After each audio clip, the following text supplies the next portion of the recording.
के 21वीं सदी में लोग भी आज भी ये विश्वास करते हैं तंत्र मंत्र से उनको तरक्की मिलेगी और उससे उनका सुधार होगा।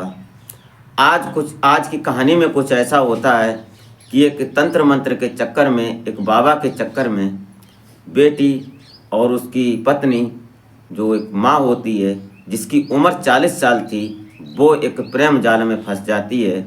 और प्रेम जाल में फंसने के बाद उस लड़की का उसके भाई से और जो पत्नी थी उसके बड़े भाई से, दोनों से ऐसा संपर्क बनता है कि उनमें आपसी संबंध बनने लगते हैं। और संबंध इस प्रकार बनते हैं कि ये बात जब लोगों को पता चलती है तो हर किसी के पैरों तले ज़मीन खिसक जाती है।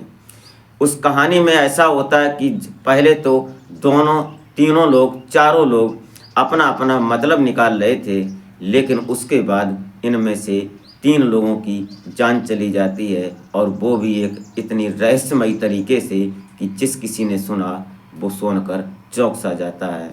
तो आप इस कहानी में बराबर बने रहिएगा और कहानी को समझने की कोशिश करते हैं, और आशा करते हैं कि आप अपने परिवार, अपने परिजनों के साथ बेहद खुश, मस्त और खुशहाल लाइफ एंजॉय कर रहे होंगे। तो हमारे इस यूट्यूब मंच पर आपका बहुत बहुत स्वागत है। मैं आभार व्यक्त करता हूं, आपको नमन करता हूं आपके प्यार और सपोर्ट को। तो वीडियो में आगे बढ़ने से पहले आपसे बस वही एक छोटी सी रिक्वेस्ट कि अभी तक अगर आपने हमारे चैनल को सब्सक्राइब नहीं किया है तो सब्सक्राइब कर लें, एक लाइक करके एक छोटा सा कमेंट अवश्य कर दिया करें ताकि मेरा हौसला बढ़ता रहे। तो नमस्कार, आदाब, शास्त्रीय काल में अजय कोहली। आज की जो सच्ची घटना मैं आपको सुनाने जा रहा हूँ, ये घटना छत्तीसगढ़ का एक ज़िला पड़ता है बलरामपुर, और बलरामपुर से सटे जिला मुख्यालय के पास एक गांव पड़ता है दहेजवार। यहाँ पर एक किसान रहा करता था जिसका नाम रामनाथ होता है। अब ये रामनाथ खेतों के में घूम रहा था, ये सोच रहा था कि धान पक चुके हैं, अब इनकी कटाई करनी चाहिए। तो वो अपने खेत के आसपास घूम रहा था, तभी उसको अचानक एक नरकंकाल की एक खोपड़ी मिलती है, और खोपड़ी को देखकर वो चौंक सा जाता है। अब उसके बाद उसको उठाकर देखता है, फिर वो वहीं छोड़ देता है। उसके बाद आगे जब बढ़ता है तो उसको एक खोपड़ी और मिलती है। ये देखकर उसके अंदर जिज्ञासा सी जाग जाती है कि शायद कहीं और तो नहीं। फिर आगे बढ़ता है तो एक और खोपड़ी उसको मिलती है। अब वहाँ से ये भागने लगता है, और भागते भागते गांव में पहुँचता है। ये समय होता है 15 नवंबर 2024 का वाक़या है। सुबह सुबह का वक्त था, वही 8-9 बजे का टाइम रहा होगा। अब ये भागते हुए गांव में चीख रहा था, चिल्ला रहा था कि हमारे खेत में ऐसे ऐसे वहाँ पर आदमी की नरकंकाल पड़े हैं, खोपड़ी पड़ी हैं। तो जिसने सुना वो दौड़ा भागा उस खेत के पास पहुँचता है। वहाँ पर सभी लोग पहुँचते हैं, धीरे धीरे पूरा गांव इकट्ठा हो जाता है। किसी ने फ़ोन कर दिया पास में ही थाने में, तो वहाँ थाने में जैसे ही लोग, थाने से जो पुलिस के कर्मचारी पहुँचते हैं, अधिकारी पहुँचते हैं, वहाँ टीम पहुँचती हैं, कई एक टीमें पहुँचती हैं।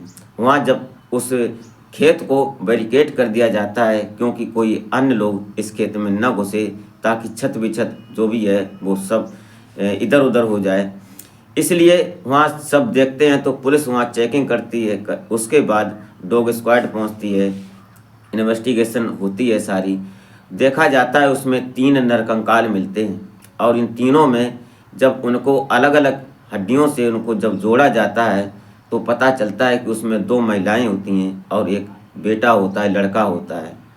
अब उसको जब पता किया जाता है तो पास के थानों में जो थाने के अधिकारी थे, सबको इन्फॉर्म किया जाता है, सबको बताया जाता है कि अगर तुम्हारे यहाँ किसी की कोई गुमशुदगी की रिपोर्ट हो तो ये पता करो कि ये किसकी हो सकती है।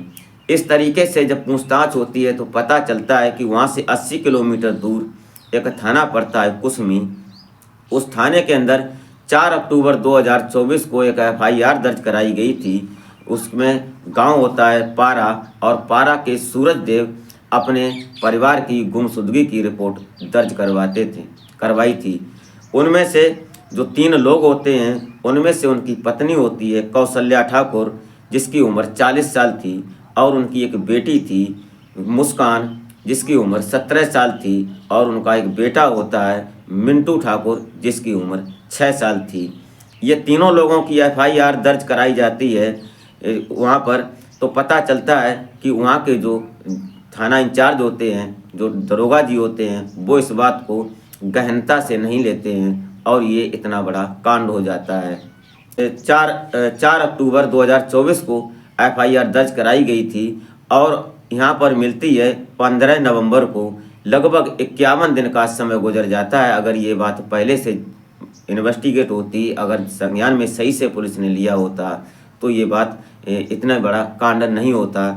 यहाँ पर जब उस परिवार को इन्फॉर्म किया जाता है तो सूरज देव वहाँ पर दौड़े भागे आते हैं। उनके परिवार के और लोग होते हैं, उनके रिश्तेदार आते हैं।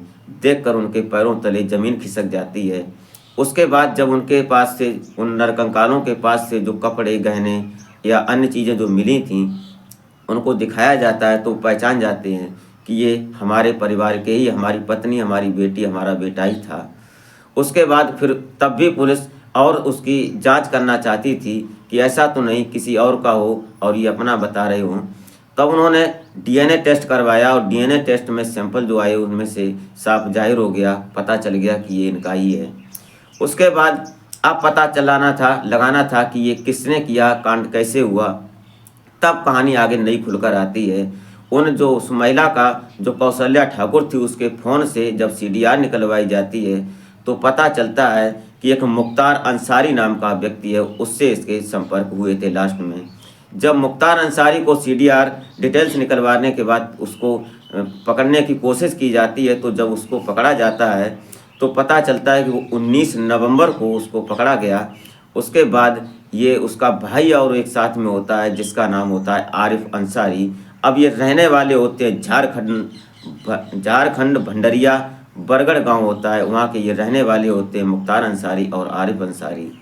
दरअसल बात ये थी इसमें कि मुख्तार अंसारी जो था ये तंत्र मंत्र का काम करता था और ये तंत्र मंत्र के जाल में फंसकर इसकी पत्नी जो कौशल्या ठाकुर होती है, सूरज देव की पत्नी, ये इसके चक्कर में आ जाती है और फिर इसके साथ इनके अवैध संबंध बन जाते हैं।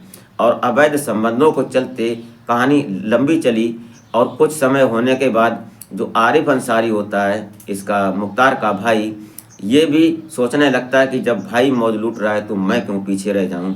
ये भी उसके घर में आना जाना लग जाता है। धीरे धीरे जो उसकी बेटी होती है कौशल्या की, सूरज की बेटी होती है, ये मुस्कान, इसकी उम्र 17 साल थी, ये आरिफ अंसारी के प्रेम जाल में फंस जाती है। अब आरिफ अंसारी जो था ये उस क्षेत्र में ठेकेदारी का काम करता था और ये अच्छा पैसा कमाता था।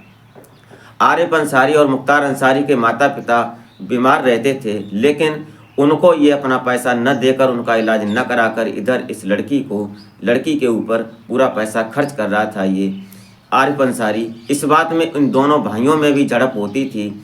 कुल मिलाकर इधर परिवार में भी इन्होंने कलेश कर दिया और अपने परिवार में भी कलेश था और उस रिश्ते को बनाने जा रहे थे जिसको समाज कभी स्वीकार नहीं करता, जिसको समाज कभी एक्सेप्ट नहीं करेगा।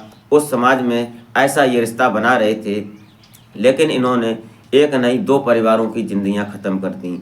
जब सूरज परिवार ख़त्म हो गया सिर्फ इन 2 लड़कों के चक्कर में, पुलिस ने जब इनसे पूछताछ की गहनता से तो पता चलता है कि ये सूरज जो ये क्या नाम मुख्तार अंसारी जो होता है, ये एक दिन इसके परिवार को लेकर घुमाने के चक्कर में लेकर आया था और वहाँ से ये क्या नाम 80 किलोमीटर दूर लेकर आया और वहाँ पर इसने जहाँ पर ये रुका था वहाँ पर इसने खाना पीना खाया पिया।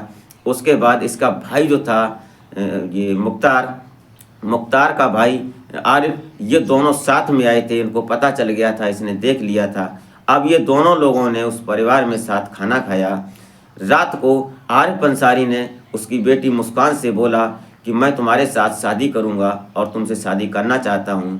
ये मुस्कान ने साफ इनकार कर दिया कि मैं शादी नहीं करूंगी तुम्हारे साथ। इस बात में गुस्साए आरिफ ने पास में पड़े हुए चाकू से उसके पेट में 2-3 बार कर दिए। उसके बाद जब वो तड़पने लगी तो पास में ही सोया उसका भाई मुख्तार, वो जाग जाता है और वो जागता है जब वो मुस्कान को चिल्लाते हुए सुनता है, चीखते हुए सुनता है, तो उठते ही पास में पड़ी कुल्हाड़ी उसके सिर में मार देता है और वो उसकी सांसें वहीं थम जाती हैं। उसके बाद वहाँ पर उसकी माँ सो रही कौशल्या, वो भी भड़बड़ाकर जब उठती है, चीखने लगती है, तो ये देखते ही मौके पर तुरंत मुख्तार ने उसके सिर में एक कुल्हाड़ी का वार किया और वो भी शांत हो जाती है। पास में सोया हुआ उसका बेटा मिंटू ठाकुर भी जब देखता है तो रोने लगता है और रोता है। ऐसे ही उठते ही मुख्तार ने उसके सिर पर भी एक कुल्हाड़ी का वार किया और उसकी भी सांसें थम गईं। इस प्रकार से तीनों को इन्होंने शांत कर दिया और शांत करने के बाद तीनों इनके शवों को ठिकाने लगाने के लिए पास में ही जो रामनाथ का खेत पड़ता था दहेजवार, वहाँ पास में एक ईंट भट्टा हुआ करता था पहले, लेकिन अब वहाँ पर छोटे छोटे धान का खेत था।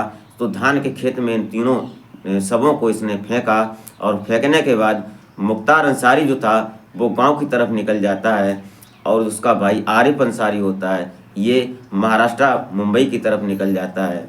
लेकिन कहते हैं कि क्रिमिनल कितने भी सातराना अंदाज से क्राइम क्यों ना करे, लेकिन पुलिस की पहुंच से वो बच नहीं सकता, कानून के हाथ लंबे होते हैं। उसके बाद जब सीडीआर में पता चलता है तो पता लगा इन दोनों को पुलिस ने गिरफ्तार किया। तो मुख्तार ने सारा जो पुलिस ने जब उनसे पूछताछ की उसके अपने तरीके से, तो मुख्तार ने सारा अंजाम अपने ऊपर ले लिया। तो पुलिस को कहीं ना कहीं शक होती है कि एक आदमी 3 शवों को कैसे कर सकता है, 3 हत्याएं कैसे कर सकता है। ये सोचकर पुलिस ने इस पर इन्वेस्टिगेशन की तो पता चलता है कि इसका भाई भी आरिफ साथ में था। दोस्तों, ये दोनों उस रिश्ते को सामने लाने की कोशिश कर रहे थे जो समाज कभी एक्सेप्ट नहीं करता है। इस घटनाक्रम को सुनाने का उद्देश्य किसी का दिल दुखाना या किसी को परेशान करना नहीं होता है, सिर्फ और सिर्फ एक सामाजिक संदेश होता है कि समाज में कुछ ऐसे लोग रहते हैं जिनसे बचना बहुत ज़रूरी है।